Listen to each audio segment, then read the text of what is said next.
SCP-6001, Avalon. The goal of the SCP Foundation, at least ostensibly, is to create a safer, more peaceful world through the understanding and containment of anomalous objects. While it's generally clear that the world without the Foundation would be a much more volatile place, if it even continued to exist at all, there could be an argument made that they could be utilizing their resources and capabilities more to create a better Earth. The article we'll be looking at today attempts to examine a world in which the resources of an organization similar to the SCP Foundation are put to a better use, creating a utopia. Or, in the words of the author, what if instead of the SCP universe declaring war on humanity, such as in SCP-5000, it declared peace?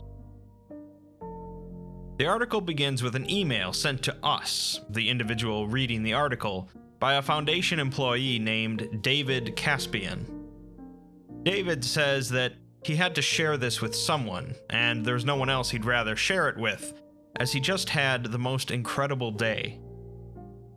This leads into the article itself, headlined by a statement that it has been authorized by order of the Compendium Phenomic Inquiry. This tells us right away we're dealing with some sort of alternate universe or timeline. This fact is reinforced by the unique format of the anomaly description, listing it as Phenom number 6001 instead of SCP, detailing its modus instead of special containment procedures, and an imprimus instead of a description. Regardless, it is described as a microscopic singularity located in Tokyo, Japan, that connects to another Tokyo in a parallel universe, labeled as A6K.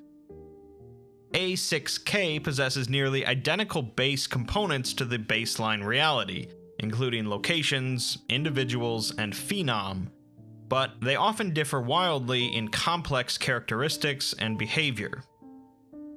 A6K mainly differs in that it features lack of cooperation, increased scientific and technological repression, and heightened paranoia, aggression, and violence in nearly every sentient element.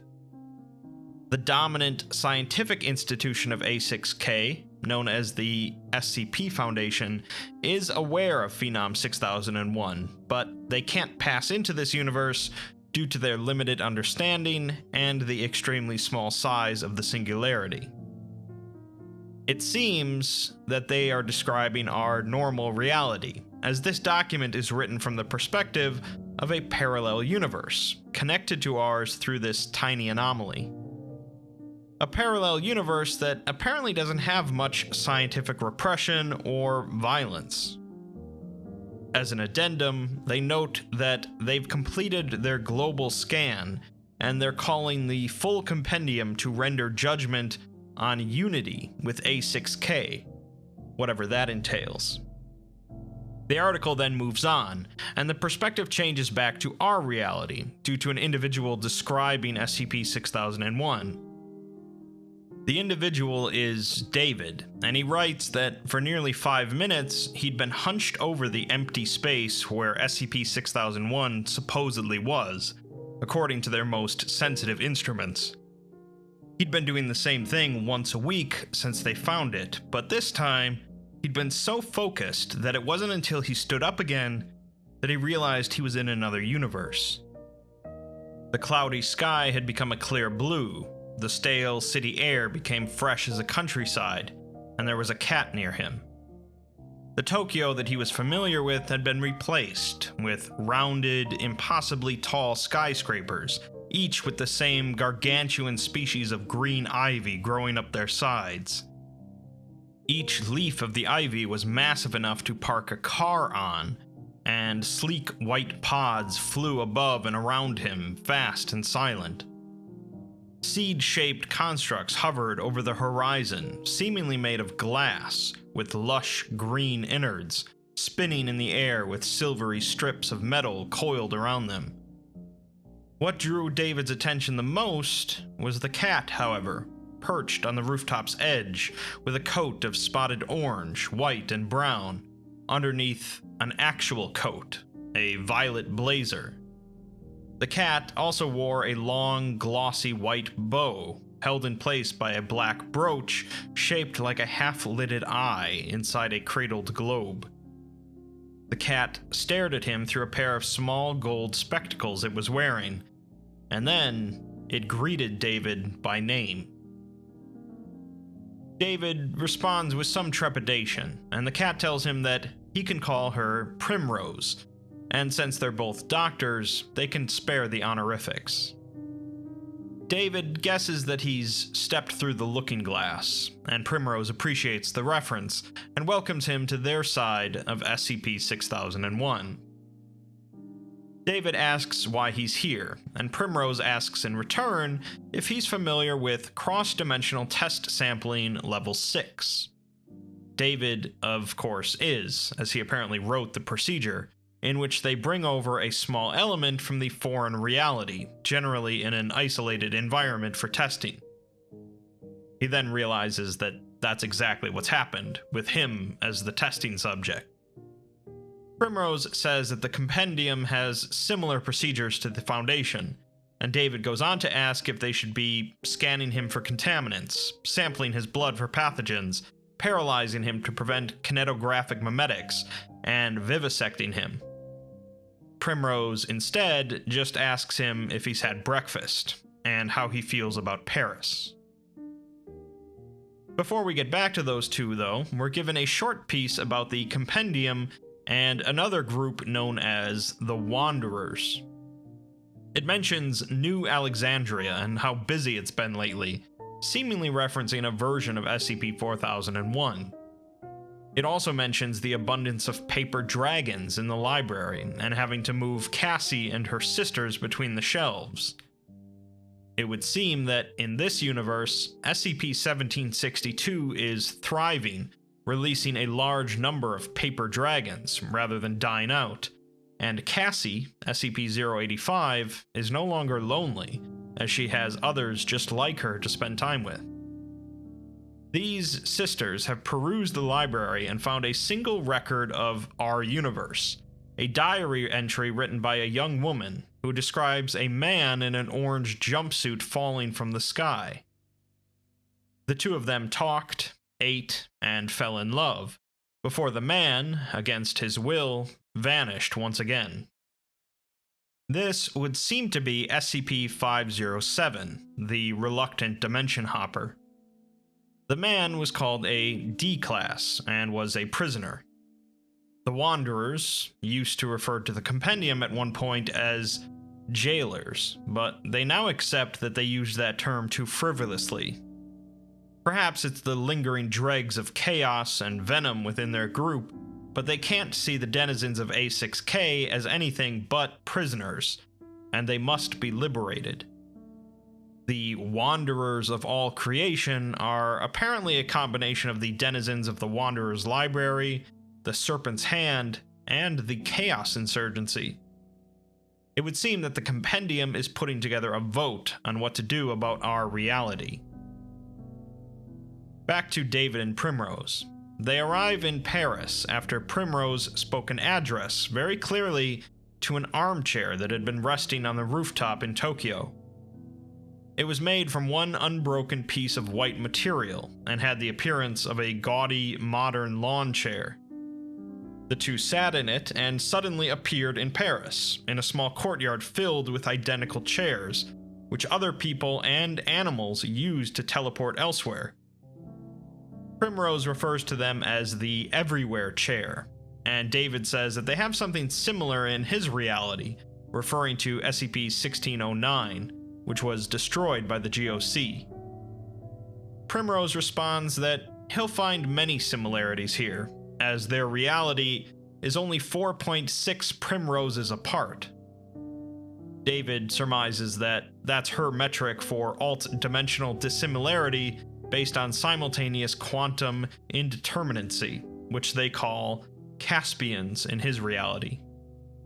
Primrose smiles at him, as much as a cat can smile, and says that he's lucky to have a cross-universal counterpart that's so brilliant and charming.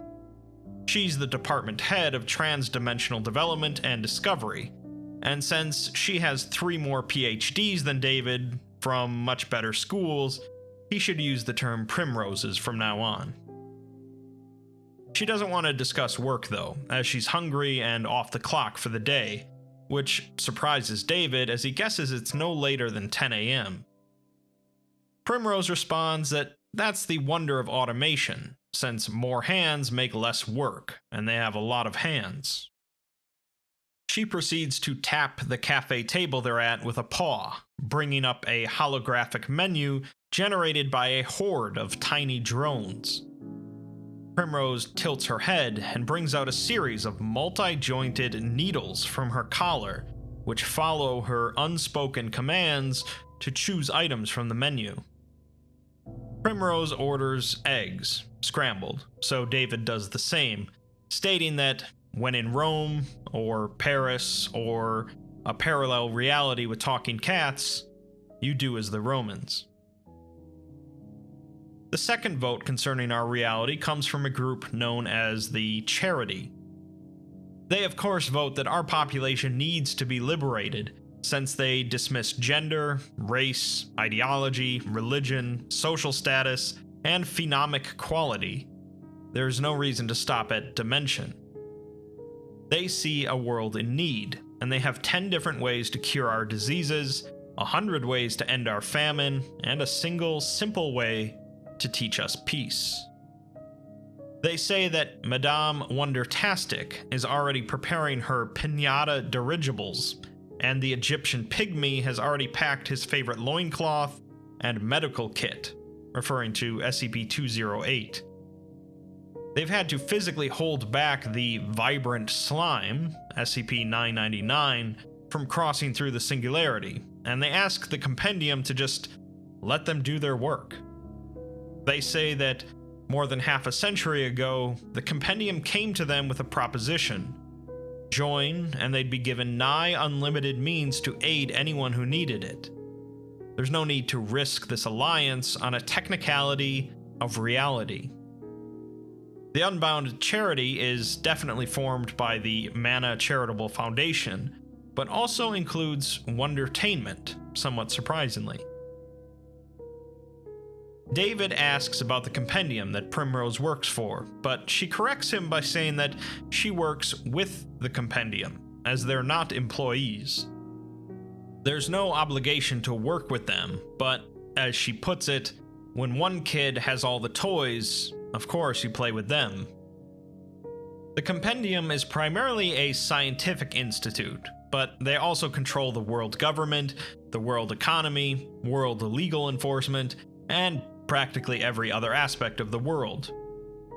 She refers to them as benevolent dictators, and David asks if people didn't resist, which she scoffs at. Governments and corporations certainly resisted, but the people definitely didn't. The compendium swooped in and offered universal healthcare, living wages, housing, infrastructure, and total liberty from anyone but them.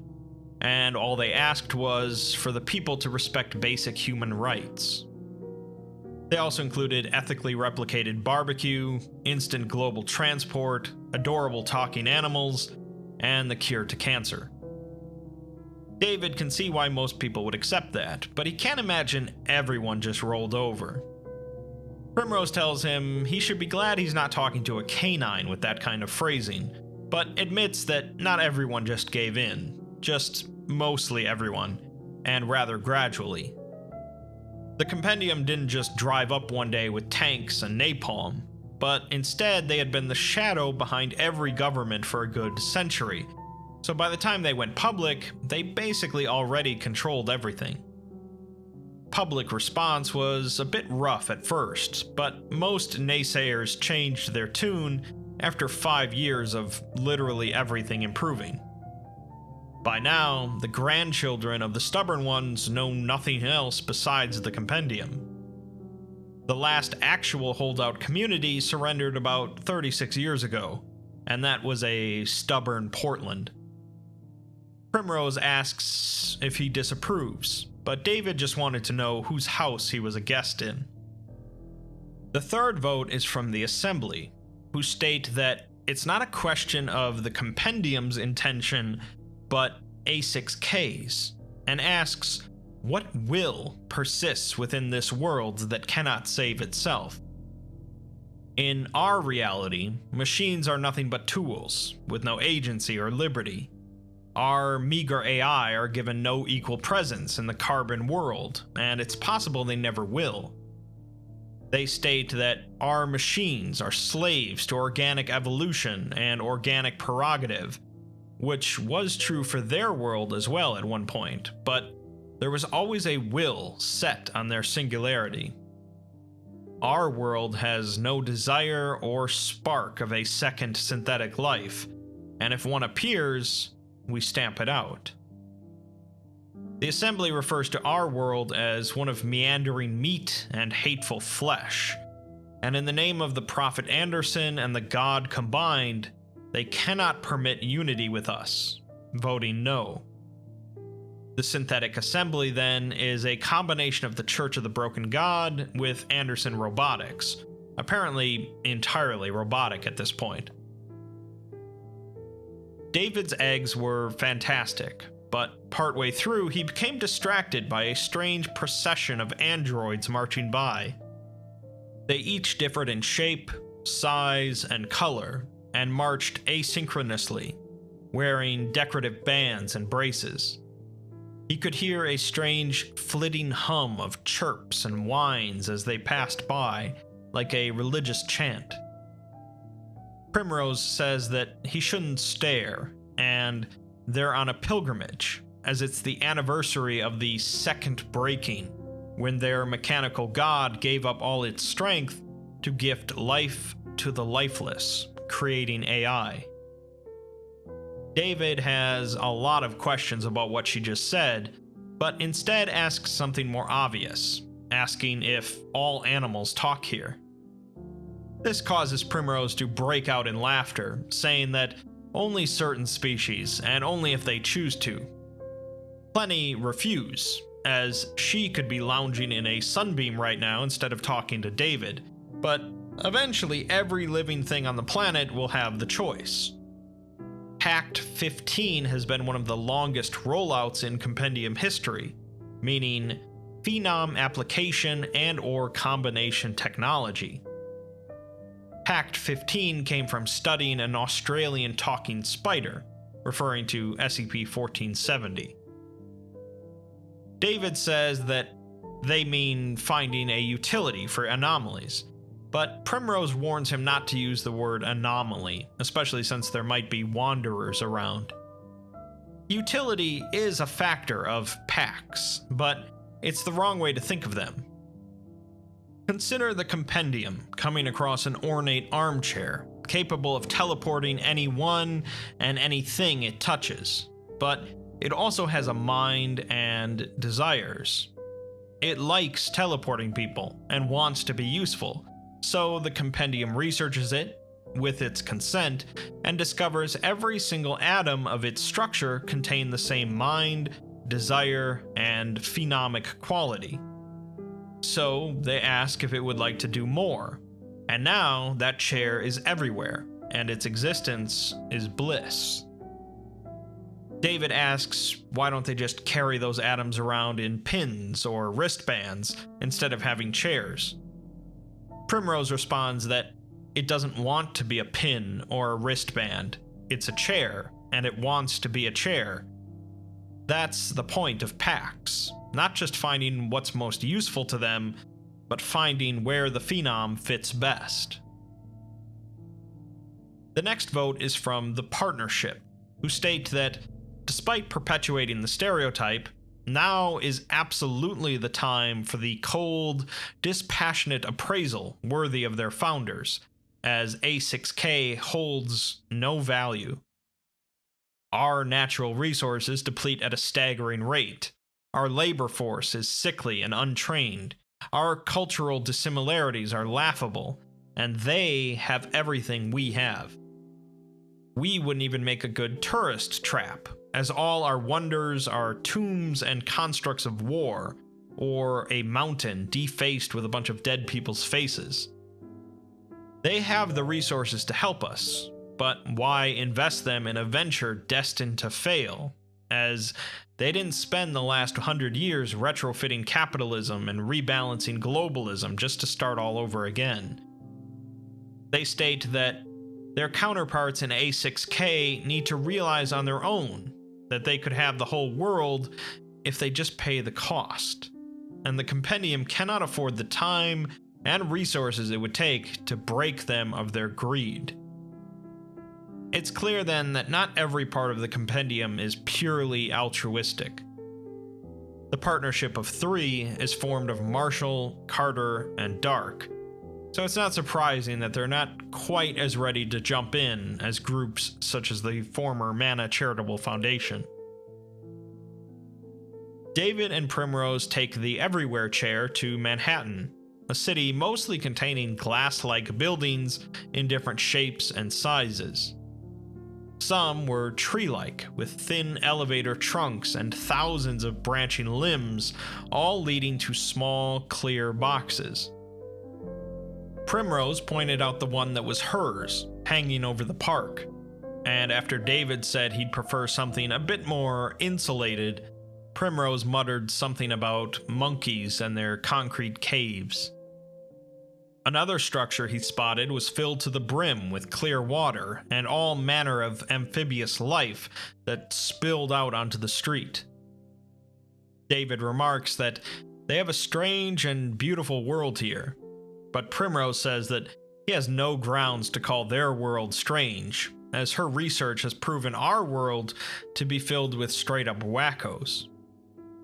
David asks why he is here then, if they've already scanned and studied his world, and Primrose just asks him to spend one full day here in this reality. David again asks why, and she says that that's the one caveat. He's not allowed to ask why he's here or how the packs work, as she could get in trouble for telling him. Instead, he gets to see the wonders of this world with a delightful talking cat as his guide. David looks around and sees a family having a picnic while their daughter plays with a fully animate teddy bear made from patchwork cloth. He sees a man throw a ball for his dog, and the dog throws it back. He sees a colossal, lumpy fellow, 2.5 meters tall at least, sitting on a nearby hill and playing a guitar for a crowd while singing a French nursery rhyme. David decides that this trip would make for a wonderful research paper. The next vote is from the Collective, who state that value is what you say value is, if you stop talking about gold and gizmos. If you give them one person on the other side trying to wake up the masses and shake up the system, you've got value. But now they are the system, and they're talking about shaking them up. They state that A6K needs our own experience and to make our own statements in order to define our own identity, rather than the compendium coming in and fixing all of our problems. They have to look generations ahead, and if they help us now, then our kids' are going to be just like the compendium's world.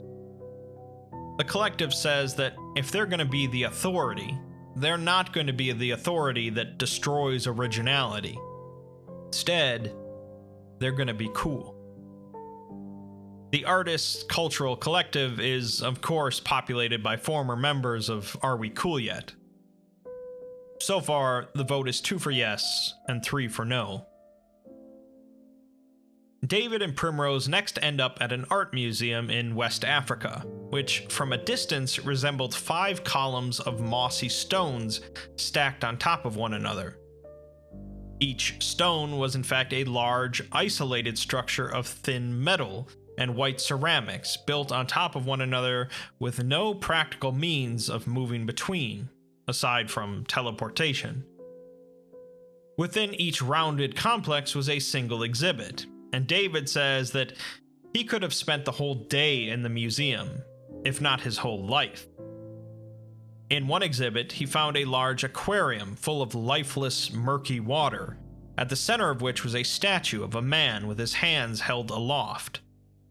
After a while, he thought he saw children in the tank, floating with empty eyes, and as he rushed towards them to help, they popped their heads over the tank's edge and spat water at him. Primrose pointed out to him that he was standing in an area clearly marked as the splash zone. This would seem to be a version of SCP-1018. David then comes to a gallery of works by Robert Bobo Blythe, finding rows of paintings, carvings, and strange new media holograms depicting acts of obscene violence and perversion. The works depict things he'd never imagined in his worst or best dreams, but on his way out and seeing an aged portrait of the artist himself, David thinks that he seemed like such a happy fellow. Nothing shocked David as much as the final exhibit, though, located on the topmost stone of the museum. An amphitheater full of wooden steps and a wide glass ceiling contained only a single object at its center, protected only by a red velvet rope. When David and Primrose entered, a crowd of people were milling about it, and David found himself unable to blink for a moment because he was looking at the statue, SCP-173. Despite David being able to instantly recognize it, there were some differences between this statue and the normal one. Its body possessed smooth, soapstone contours, and the browns and reds on its face were now vibrant and almost luminescent.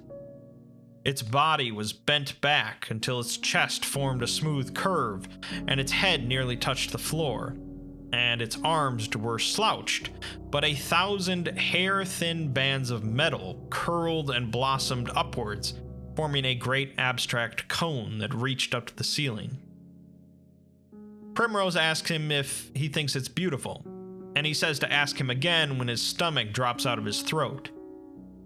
Primrose laughs and tells him that it goes unobserved for a single second every day, right at the stroke of midnight, at which point it turns itself into something completely new each day.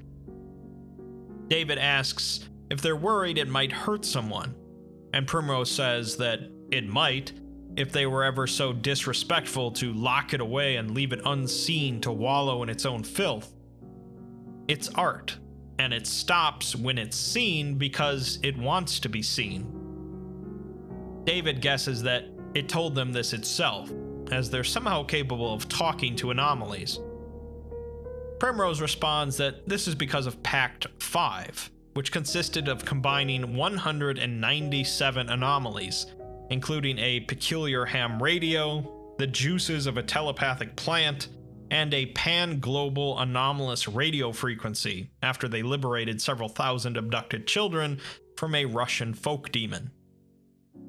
She says that the statue isn't much for talking, and they figured it out the old-fashioned way, with trial, error, and patience, along with trusting that it couldn't just be a concrete killing machine.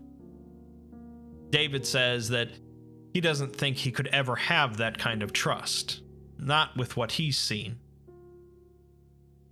The next vote comes from the absent party, who simply state that they warned us and we didn't listen, so they cannot redeem us. The absent party is simply a new name for the nobody group or person of interest, and they voted no, putting the vote at 2-4. David and Primrose next traveled to Point Zero in Australia, although he couldn't have guessed it just by looking around, as they were inside of a glass dome the size of a small airport terminal. Outside, the area was lush and tropical, filled with trees stretching high above the dome, and David felt surreal at not being able to identify a single plant. The trees had bark layered like armored plates, and flower bulbs hung off thin fibers like a fishing pole and lure. He got so caught up in looking at the trees that he almost missed the massive reptile in front of him on the other side of the dome. And when he finally noticed, he panicked and turned to run instinctively. He tripped to the ground and scrambled back with a primal fear as he stared at it. SCP-682.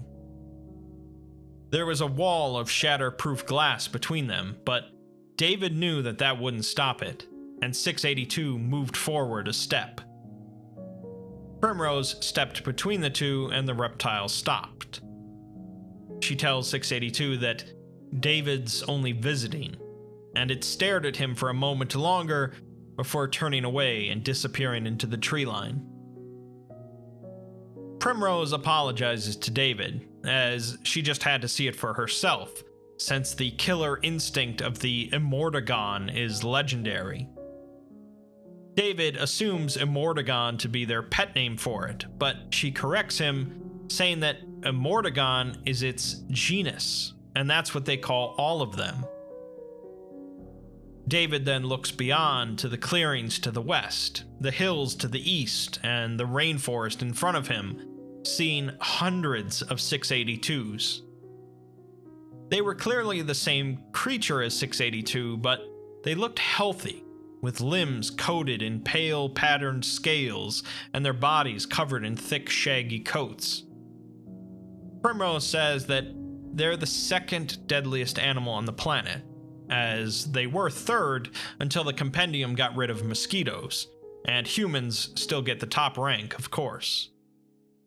They're immortal by any means other than themselves, and she says that they work a bit like lions mixed with lobsters, as once one gets big, old, and slow enough, the rest of the pack devours it.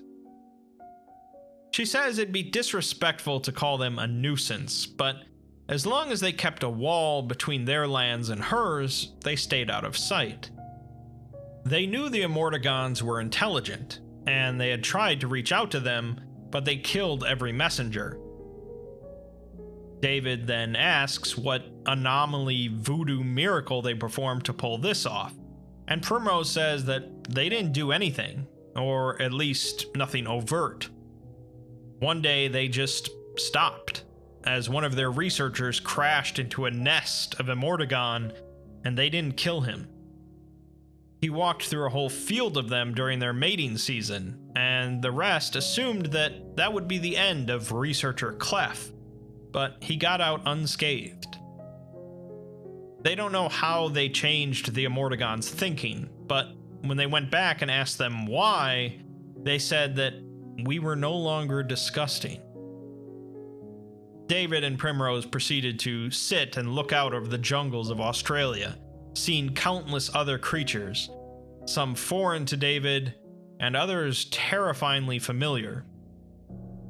Freakish raptor dogs ran in packs and barked at each other in arbitrary English phrases, SCP-939. A flock of birds larger than airplanes soared overhead, although Primrose told him to ignore them, SCP-1160. A procession of humans walked by, dressed in woven leaves and carved bones, and they were headed to the coast, holding a long eel skeleton above their heads. A young girl waved at David, and he waved back, but no matter how hard he tried, he cannot recall her face. David again says that Primrose has a strange, beautiful little world here, but Primrose says that that's the cat calling the kettle black, but he shouldn't repeat that, as it's a cat phrase and only cats can use it. Her and David laugh, and she asks if he's hungry again, and he says that he is, in the way only near death could inspire. The next vote is from the workshop, who says that they're only here because they drew the short straw, as normally they keep their heads down and their hands busy, and stay out of politics and policy. The compendium sends them phenom, they send out packs, and they each stay out of each other's business. If the compendium wants to know what the workshop thinks of A6K, though, they think that we're wimps. When you're working with Prometheus's fire, sometimes you get burned. Sometimes you create a black hole when you stuff an improving machine inside of itself. Sometimes you create an army of cyborg super zombies, and sometimes you misplace the entire population of Massachusetts, but that doesn't mean you stop trying. You clean up the mess and get back to work, as the world doesn't get better otherwise. The workshop says that the partnership is mostly right, as A6K doesn't have anything that they don't have. The only resource that we can offer them is innovators, but all the real innovators are labeled as kooks, crackpots, and idiot savants. They say to let us figure out how to build a better spine, and until then, they can't work with us. The workshop union, made up of the factory and Prometheus Labs, votes no, putting the vote at 2-5. David and Primrose next go to Herman Fuller's Museum of the Extraordinary in Nashville, Tennessee. They had picked up some pizza in Detroit, apparently the best place to get pizza in the world, and David remarks on how fantastic it is despite being entirely grown in a lab. They had come to Nashville in a plastic shell that Primrose had called a transport pod, and David asks why they even have them if they can just teleport. She responds that they still need to move couches, and asking a chair to help move a couch would be deeply insensitive. They walk through a pavilion wrapped around a magnificent 3-story stone fountain surrounded by lines of green moss and semi-circular buildings. David had been surprised when Primrose suggested seeing more museums, as it was exactly what he wanted to do. He carried an uncomfortable feeling with him, though, of jealousy, like walking through the home of a successful sibling and seeing all their great accomplishments and awards. David paused at a large avian skeleton in the Natural History Museum, with a large pot belly, a stork-like neck, and a terribly sharp beak. Past the ribs, David sees a strange mass of bones that almost look like the internals of a pocket watch. He asks Primrose if this is what happens to the phenom that don't fit into their little utopia, but Primrose says that this creature died on its own, and when a phenom doesn't fit here, they find somewhere else that it does, usually another reality.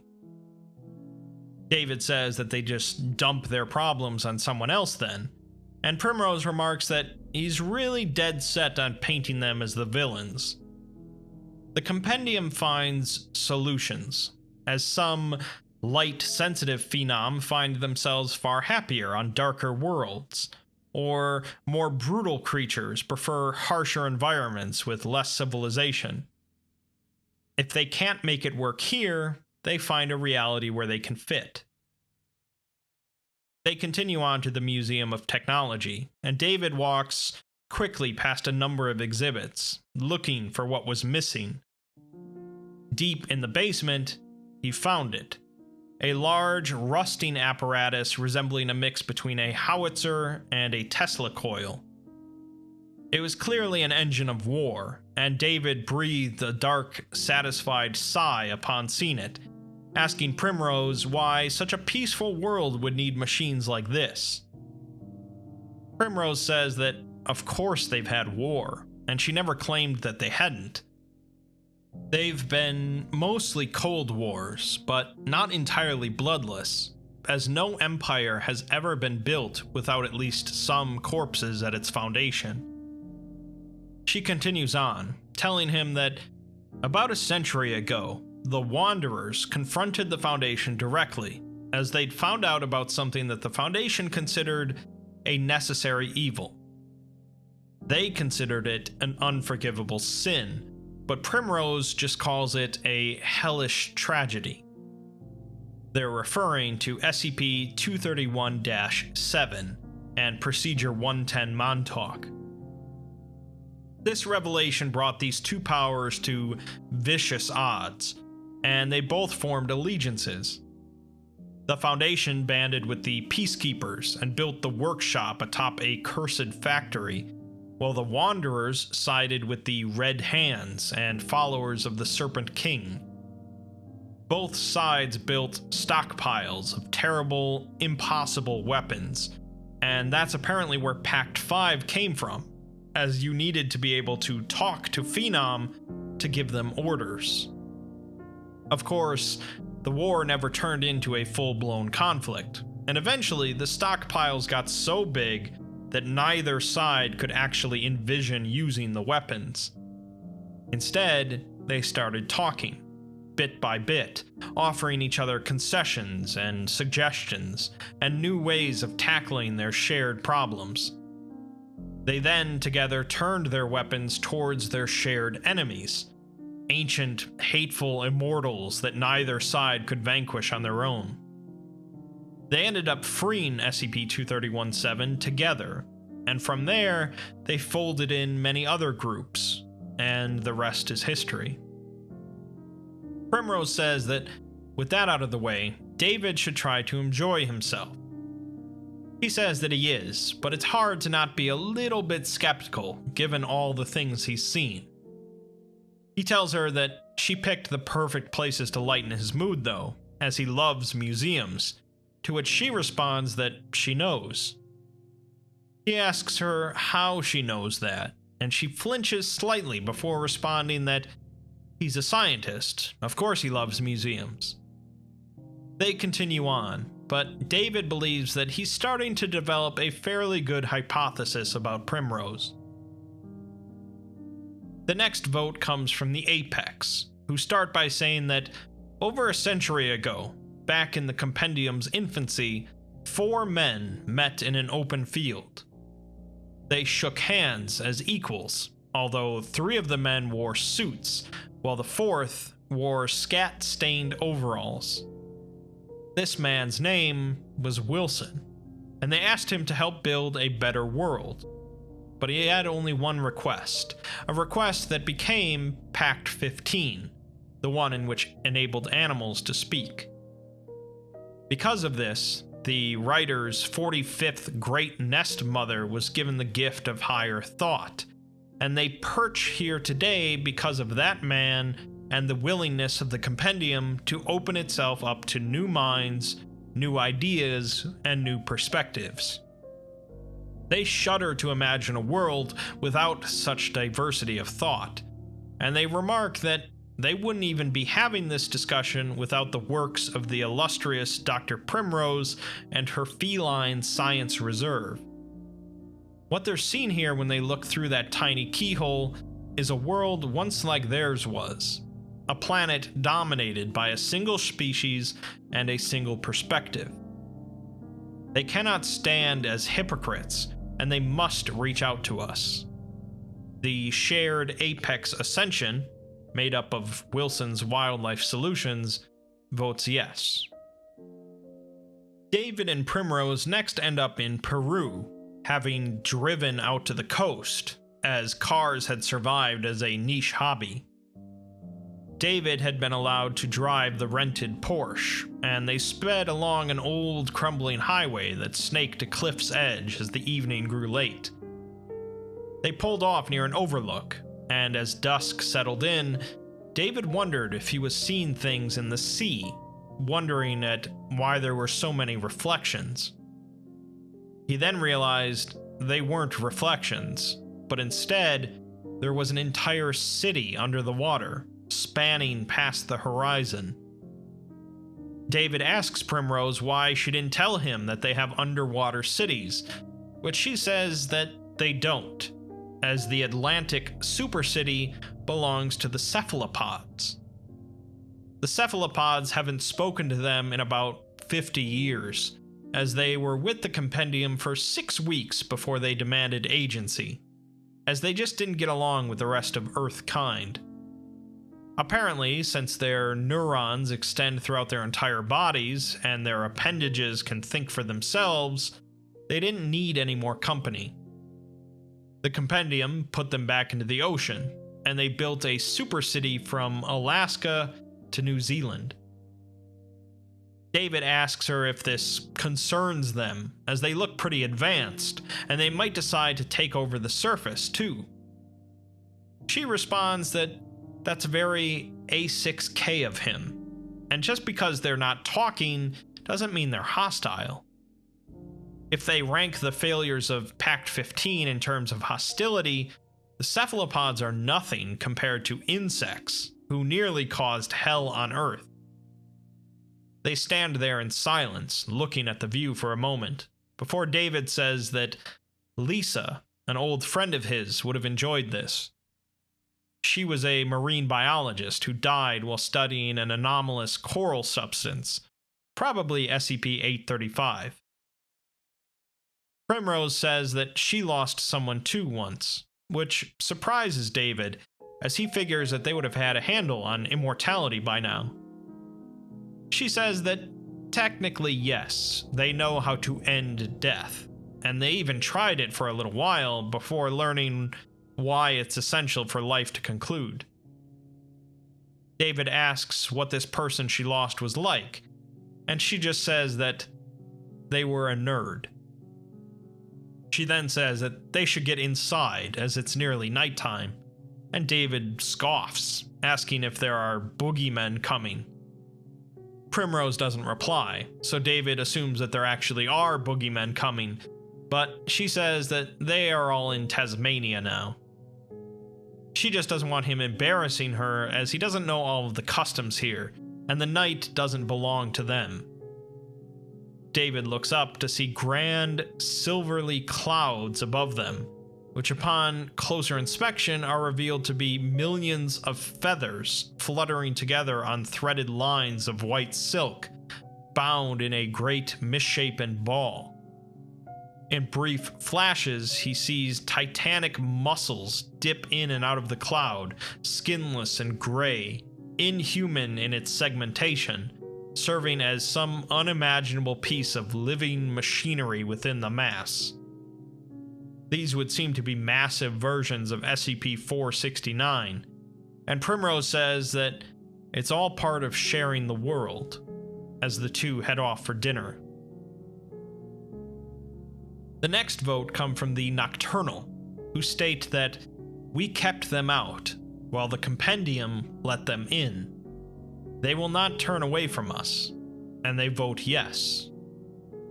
The Nocturnal, or the Nightland Covenant, are formed from SCP-1000, also known as Bigfoot, or the Children of the Night. The vote stands at 4 yes and 5 no. David and Primrose dine at a small ramen restaurant in Japan, which she claims has the best ramen in the world. They're served by a faceless creature floating in the air, appearing as though H.R. Geiger had designed a mermaid, with a tail ending in a wide spade, caked with flour and noodle bits. David remarks that the soup was sublime, although a bit heavy on the garlic. Halfway through the meal, Primrose jolted upwards as if she just had an epiphany, and she excused herself, darting out the door. A moment later, a new patron entered the restaurant, and David could see that he was very tall and very, very hairy. He tried not to stare at it, noting that its hair was very well kempt, and its flat face had 3 hairless circles where its mouth and eyes sat, glossy and black. It noticed him staring, and their eyes met, before it gave David a slow nod and returned to its noodles. David quickly put his bowl on the counter and fled the restaurant, finding Primrose waiting for him with a large bottle. She tells him that it's a very strong liqueur, and she's going to drink it, with David's help. She says her new plan is to blame his every misstep here on the fact that he's drunk, which will go far more smoothly if he actually is. She tells him to loosen up, submit to the local customs, trust in his guide, and have a drink with her. He complies. The next vote is from the Watchers, who tell the others to stop waxing philosophical for a moment and discuss transparency. There was a time where they were kept in the dark, while the others were swinging cods up on an ivory hill, whatever exactly that means. But it didn't work. The Watchers have always seen them, even if their vision was a bit cloudy, as you can't hide the truth, and you can't keep people out.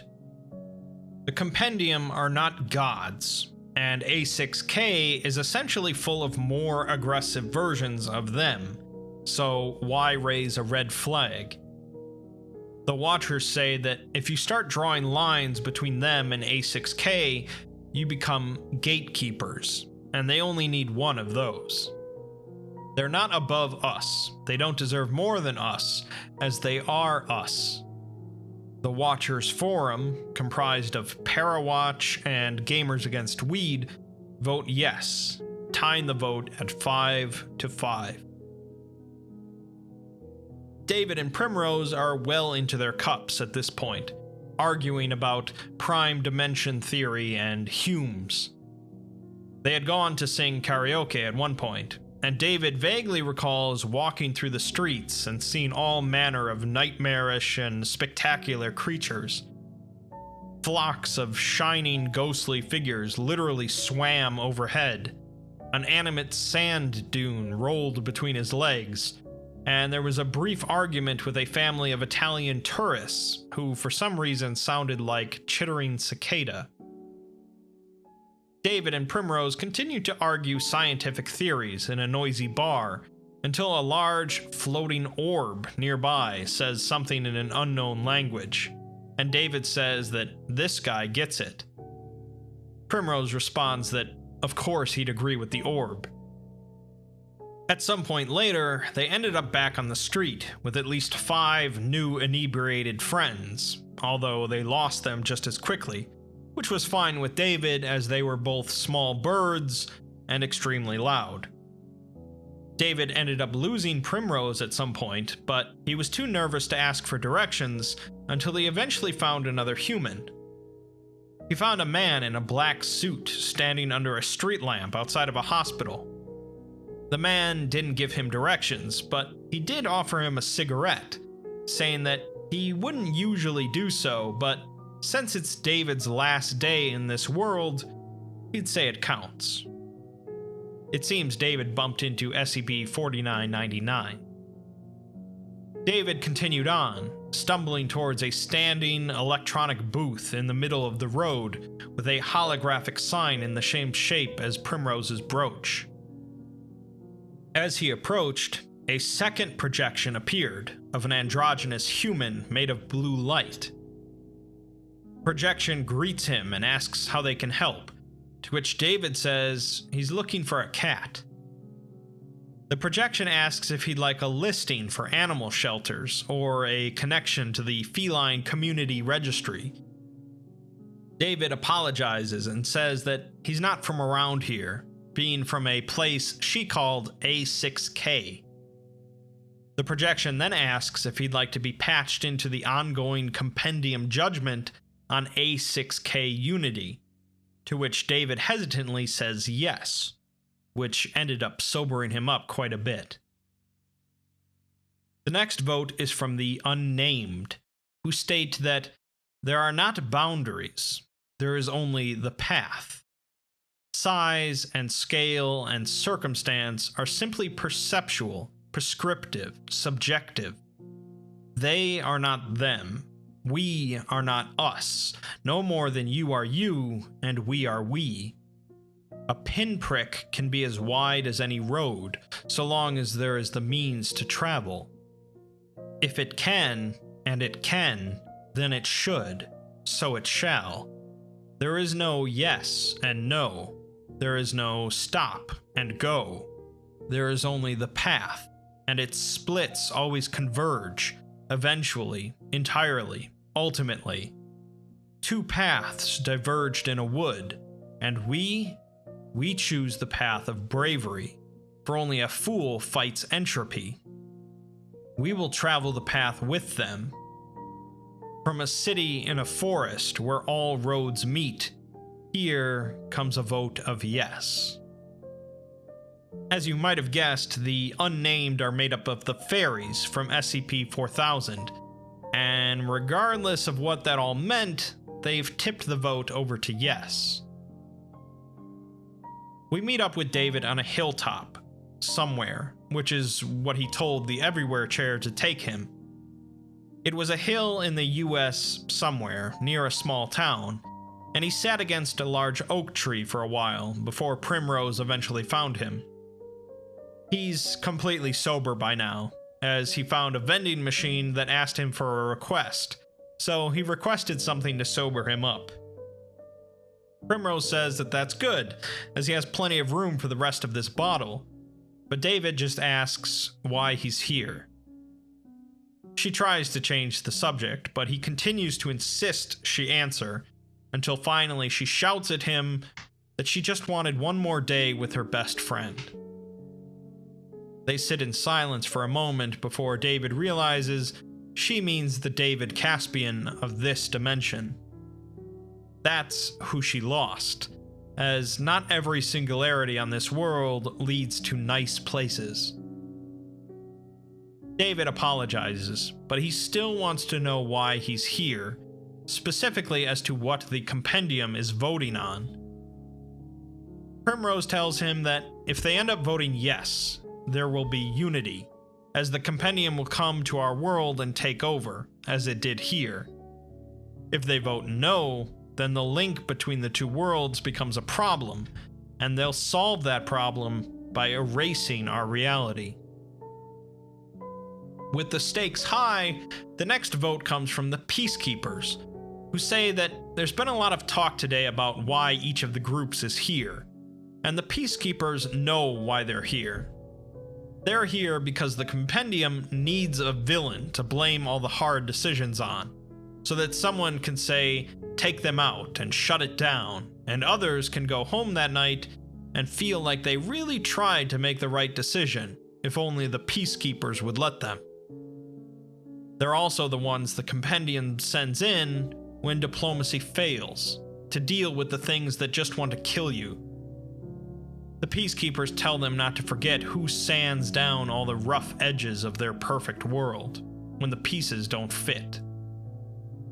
With that said, they all want the same thing, a safe, stable world, and the Peacekeepers are willing to compromise their methods if others have a better option.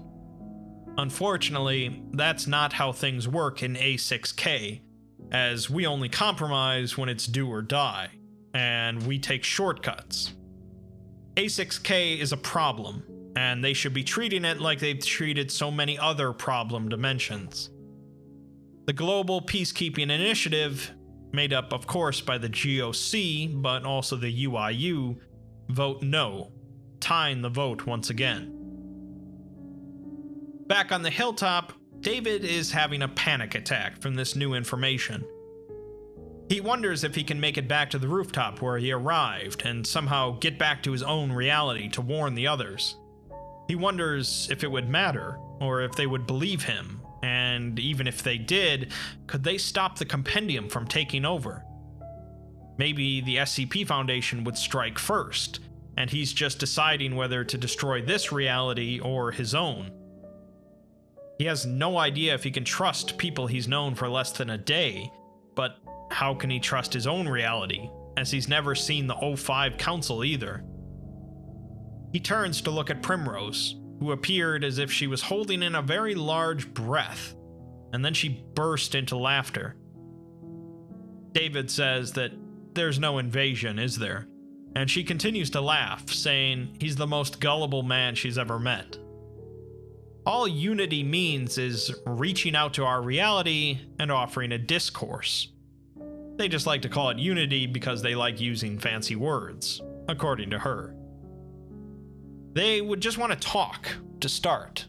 And after a while, they would start bringing over humanitarian aid, and maybe some low-level technology.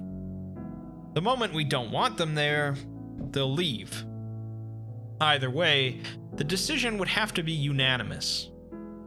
The compendium does these votes whenever they stumble onto a new reality, and generally it's pretty simple on whether or not they want to offer unity.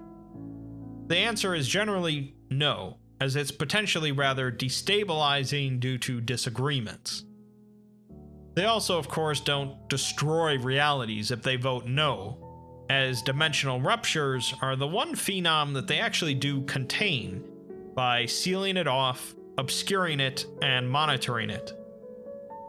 Primrose isn't really even sure if the compendium has the power to destroy a reality, but they have offered mercy to some worlds on rare occasions where everything has gone right to hell. Our reality isn't that far gone, and we're not a threat. We're just a serious gray area.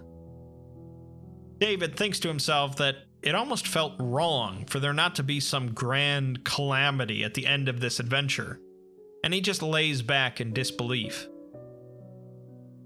Primrose tells him that she knows more about alternative realities than anyone else in this world, and certainly more than David, as she's been at it for about 60 years longer than him. She has no idea why their worlds are so different and yet so similar. She doesn't know if it's the hostile nature of our reality that makes our humans aggressive and distrustful, or if our aggression and distrust is making our reality hostile. It could be the humans, it could be circumstance, it could be that our reality is one big tempest in a teapot, spiraled out of control. Are the people of this reality just fundamentally different, or are they the product of some sort of domino effect from thousands of years ago? She says their scientific field is a finicky ball of string, another cat phrase. David asks how old she is exactly, but Primrose just smacks him in the face and heads towards the everywhere chair as the sun begins to rise. The final vote comes, of course, from the Foundation, who state that it's only fair it ends with them, as they started all this. They've seen worlds hollowed, fed up to a screaming wrought iron moon. They've seen planets consumed by death, undeath, and repugnant life. They've seen it all horribly ever unfolding under a bleak red sun. But what has pained them the most was arriving at a beautiful, pristine world of happy people, just as all of the flowers bloomed, referencing the World's Gone Beautiful 001 proposal. They don't want to wallow in the past, though, as they need to be the rational ones. A6K is the closest they've ever come to a true parallel reality, and while they may sit here and condemn us, the fact remains that they've never found anyone quite so much like them. The people of this reality rose from the dark, together, stronger for their hardships, and who's to say the people of A6K won't do the same? We could be their equals, or maybe even rise above them, but that triumph won't come from the compendium. It has to come from us. The Foundation votes no, ending the vote, but they add an addendum. They should seal the gate, but not entirely. They'll keep an eye on A6K and let us find them. When we do, they'll greet us without security, containment, or any protections. When we're ready to step into the light, they'll be there. The compendium puts it to another vote. Back in Tokyo, on the rooftop where this started, David thanked the Everywhere Chair for the wonderful job it had done today. He stands next to Primrose as they watch the sun rise and look out over the city. He never asked how they grew ivy so large, but he decided not to, as it was spectacular, and that was enough. Primrose says that she didn't think the vote would be that close, as she knew the charity would be on board, and the Apex too, as her vote had to count for something. It was anyone's guess how the fairies would vote, as it always is, but the Nocturnal's vote was a real surprise, given what we did to them.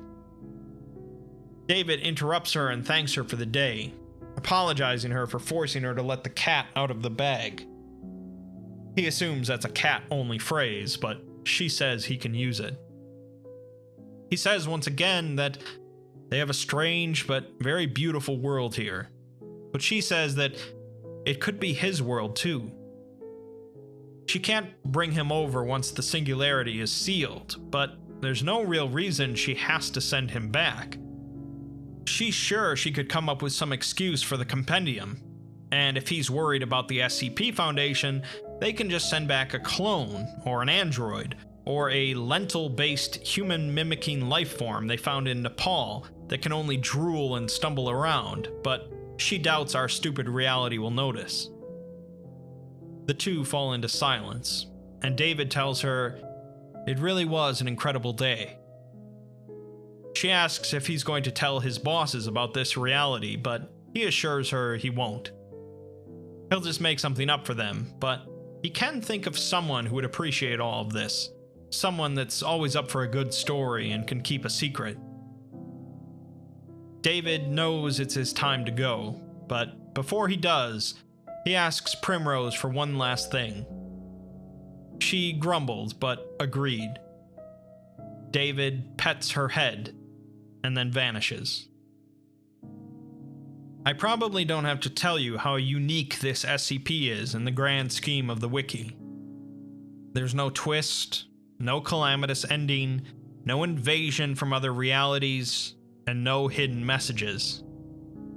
This other reality, essentially a perfect utopia of the mundane and anomalous, discovered our reality through a tear and put it to a vote on whether to reach out and offer their assistance, or seal the dimensional tear away.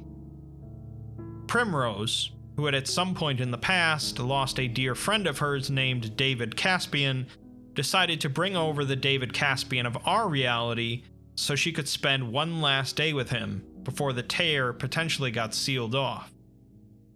Afterwards, David returned and wrote up a document about his adventure, sending it to us and describing it as the most incredible day. As far as the Foundation is concerned, the Singularity is a microscopic thing located in Tokyo, and they'll continue to monitor it. If the addendum vote passed, it's not sealed off entirely, and it is possible that someday we'll find a way through it, and we'll discover the compendium's reality. What happens from there is up in the air, but if you're optimistic, we could one day have a world just like Primrose's. The SCP universe is often one drowning in darkness and despair, so it's very rare to see such a pleasant and optimistic reality as this one. Much as David got to spend a day in that utopia, so did we get to spend a brief time reading about a world where everything turned out all right.